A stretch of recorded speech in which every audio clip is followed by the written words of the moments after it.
ሰላም ጋይሶች ደህና ናችሁ ወይ? እኔ ደህና ነኝ፣ እግዚአብሔር ይመስገን። ብዙ በአማርኛ ተናግሬ አላውቅም እውነት ለመናገር ዛሬ በአማርኛ ነው የመጣሁት። ሁላችሁም ልትሰሙኝ ስለፈለኩ ነው እና ዛሬ ገረመኝ ጋይስ፣ የምሬ ነው። ገብርኤልን በጣም ነው የገረመኝ ማለት ነው። ለምንድን ነው ካላችን ደግሞ በሀይምና በብሩኬ ማለት ነው በጣም ነው የምወዳችሁ። ደግሞ በዚህ አጋጣሚ በጣም ነው የምወዳችሁ፣ በጣም ነው የማከብራችሁ እና መጀመሪያ እዚህ ያለ እንትን የሆነች እንትን አለ እንስማና የሆነ የኔ ሀሳብ የኔ ትክክል ነው የሚለው ነገር እናገራለሁ ማለት ይጋይስች እና ወዲያ አሁን እንደማንለያይና እንደ በፊቱ እንደማንጣላ እንድንነግሪኝ ይፈልጋል። እኔ አንቺ ማጣት አልፈልግም። እሺ እኔም እኮ አንተን ማጣት አልፈልግም። ደግሞ ቃል ገብቼልሃለሁ ውስጥሽም ላይ ምንም አይነት ቅራኔ እንዲኖር አልፈልግም። አይ ብዙ ሰዎችም ጥያቄ ነበረባቸው ምናምን ይሄ ነገር ዝም ብሎ ተለባብሶ ምናምን ነው እያለፈ ያለው እና እኔ ከጎንህ አለሁ፣ አታስብሽ። እሺ እናቴ አመሰግናለሁ። ምንም ያክል ደስ የማይል ነገር ሊኖር ይችላል ብቻ አላቅም፣ ግን ያም ሆነ እኔ ካንተ ጎን ነኝ። ምክንያቱም ያንንም ፍቅርህን ስቀበልክ በእንደዚህ አይነት ነገር ምናምን ወደ ኋላ ላለው ብዬ አይደለም፣ ወይም ደግሞ ያንን ነገር ረስቼው አይደለም፣ እያወቅኩት ነው ፍቅርህን የተቀበልኩ። ያ ማለት ደግሞ በክፉም ጊዜ በመጥፎም በጥሩም ጊዜ ካብሬ ከጎንህ ልሁን ልደግፍህ አስቤበት ወስኛ ቅጄ ነው አብሬክ የሆንኩት። ገባህ አይደለ? እና ምንም መጨነቅ የለብህም፣ ማሰብ የለብህም። ማድረግ የምትፈልገውን ነገር በሙሉ አድርግ፣ እኔ ከጎንህ አለሁ። ምንም ችግር የለውም። ይከፋታል፣ እኔ ምንም አልፈራምም፣ አይከፋሽምም፣ እንዲከፋሽም አላደርግም፣ ማንም እንዲናገርሽም አልፈቅድም። ኦኬ ጋይስ፣ ሰምታችሁ እስከመጨረሻ ሰምታችሁ ትሆናል ብዬ አስባለሁና ዛሬ የመጣሁት ነገር ደግሞ ምንድነው ይሄ ውዴ ደግሞ ለምንድነው የገረመኝ፣ ለምን እንደገረመኝ ልንገራችሁ ማለት ነው።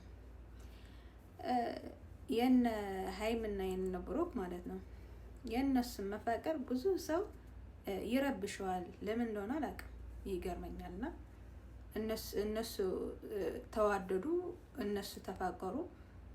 በጣም የነሱ መዋደድ የነሱ መፋቀር አብዛኛው ሰው በጣም ነው የሚረበሸው። እኔ በጣም ግርም ብለኝ ጋይስ፣ የምሬ ነው እንዴ። የሆነ ሰው ከተዋደደ በቃ ተዋደደ ነው፣ አብረው ይኖሩ በቃ ነው። እኔ ግርም ነው የሚለኝ። ለምንድን ነው የምትገቡት? ለዚህ የሚሆን መልስ አላችሁ?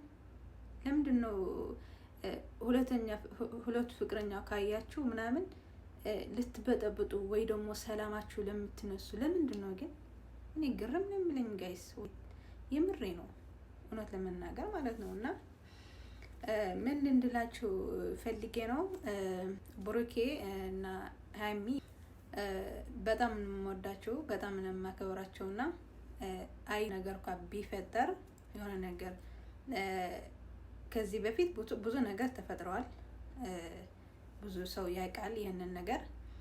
ከዚህ በፊት ብዙ ነገር ነው የተፈጠረው እና እንዳትለያዩ የሆነ ነገር እንኳን ቢመጣ አውራችሁ ነው የምትጋፈጡ እንጂ የሆነ ነገር እንዳትጨቃጨቁ። የምሬ ነው። ለናንተ የሚለይ ሰው ለናንተ ክፉ የሚያስብ በጣም ነው ብዙ ያለና ነው። አውራችሁ ነው። በጣም ነው የምወዳችሁ ሰው አትግቡ። የምሬ ነው። ገብርኤልን አትግቡ፣ በቃ በመሃል አትግቡ። በቃ ምክንያቱ ዛሬ ከገባችሁ ነገ ደግሞ እናንተ እንደዛ ነው የምትሆኑት። ለምሳሌ እኔ ደግሞ ለኔ ነው፣ የምሬ ነው። ይሄንን አይመክም መመካ ምናምን አይደለም። ይሄንን ግን ደግሞ በቃ በመሃል አትግቡ። በቃ እነሱ ከተፋቀሩ እነሱ ከተዋደዱ በቃ በቂ ነው አይደለ? በቂ ነው። በቃ አትግቡ። በቃ መግባት ደግሞ አያስፈልግም። በቃ አታስፈልጉም። በቃ አትግቡ። በቃ እነሱ አይፈልጉም። ሲጀመር በመሃል ስትገቡ ጥሩ ነው ብዬ አላስብም። መጨረሻ ላይ ያስጠላል። ለጊዜው እንኳን ቢሳካላችሁ ግን ከሁሉም ነገር በኋላ ከሁሉ በኋላ ግን እናንተ ነው የምታደርጉት እና ማለት ነው። ሰው በመሀል አትግቡ። እነሱ የሚለያዩ ሰዎች አይደሉም። በጣም በጣም በብዙ ነገር ተፈትነዋል። እነሱ በጣም ብዙ ስላለፉ ነው። እኔ እነሱ ሳስ መስዋዕት ነው የተከፈለው እዚህ የደረሱ እነሱ በጣም ብዙ ስለተከፈለ ነው አይደለ? እኔ የማውቃለሁ እናንተ ታውቃላችሁ። እና በመሀል ባትገቡ ጥሩ ነው። ዛሬ ይህንን ነበረኝ እኔ። በመሀል አትግቡ። በቃ እነሱ ከተዋደዱ በቂ ነው። በጣም ነው የሚገርመኝ። ለምንድን ነው ክፉ የምትሆኑ? በቃ ለምንድን ነው? መልካም ለራስህ ነው። የምሬ ነው። መልካም ለራስህ ነው። ክፉ ደግሞ ለራስህ ነው፣ ለማንም አይደለም። ለምሳሌ እኔ ክፉ ካደረኩ ለራሴ ነው፣ ለማንም አይደለም። ገብርኤልን ለማንም አይደለም፣ ለኔ ለራሴ ነው። የሆነ ሰው ደግሞ ክፉ ካደረገ ለራስ ነው፣ ለማንም አይደለም። መልካም ካደረጋችሁ ደግሞ እንደዛው ማለት ነው። ሰው ለሰው ክፉ አታስቡ፣ ለሰው መለያየት ምናምን አታስቡ። ዛሬ ከተሳካላችሁ ነገ ደግሞ የእናንተ ነው፣ ወደ እናንተ ነው የሚመጣው። በቃ እንደዛ ነው። የሰው ህይወት መበጥበጥ የራስ ህይወት መበጥበጥ ማለት ነው። በቃ የሰው ህይወት በጥብጣችሁ የራሳችሁ ህይወት መኖር አትችሉም። በቃ ምክንያቱም የሰው ህይወት ከበጠበጣችሁ በኋላ የራሳችሁ ህይወት መኖር አትችሉም። በቃ እንደዛ አስቡ። በቃ ነውሩ ነው። በቃ እነሱ ከተወደዱ በቃ በቂ ነው። ተዋቸው። በቃ ከቻላችሁ ትልቅ እንደሚደርሱ ምናምን እንትን በሉት።